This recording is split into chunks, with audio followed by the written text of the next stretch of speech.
नवरात हो। ए भौजी पूजा के कल तैयारी चढ़ल नवरात हो।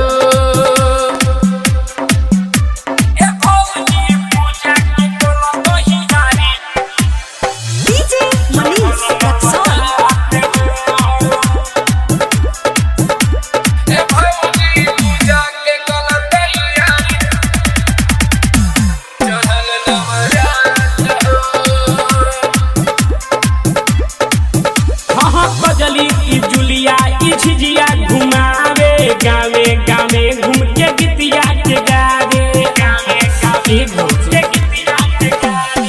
गजली जुलिया झिझिया घुमावे घूमी घूमी गावे गीतिया के गावे। देख लो ये भौजी पूजुआ मांगे बढ़िया घर हो। देख लो ये भौजी पूजवा मांगे बढ़िया पूजा के कल तैयारी चढ़ल नवरात हो। ए भौजी पूजा के कल तैयारी चढ़ल नवरात हो।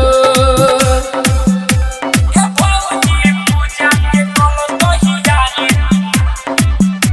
चढ़ल नवरात हो। ए भौजी पूजा के कल तैयारी चढ़ल नवरात हो। मैया के सजल बसा दरबार हो। जे भी आवे जाला खाली नहात हो।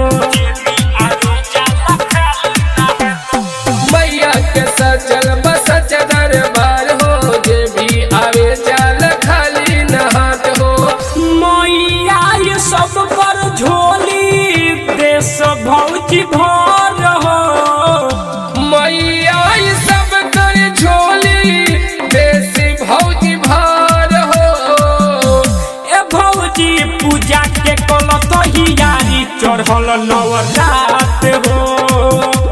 ए भौजी पूजा के कल तैयारी चढ़ल नवरात हो। ए भौजी पूजा के कल तैयारी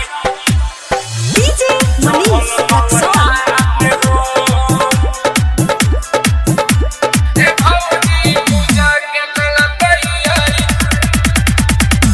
चढ़ल नवरात हो। नौसादे जाजुल पूजा करेले हर साल माई के मूर्ति रखेले। हर साल माई के मूर्ति रखेले।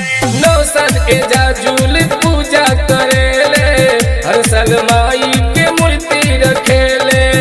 पप्पू बिहारी सजालन गावेले भजन हो। पप्पू बिहारी सब्याल में गावेले भजन हो। ए भौजी पूजा के कल तैयारी चढ़ल नवरात हो। ए भौजी पूजा के कल तैयारी चढ़ल नवरात हो। मैया के सजल बाटे साचा दरबार हो।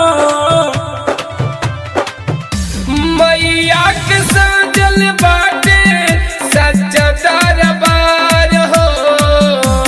ए भौजी पूजा के कल तैयारी चढ़ल नवरात हो।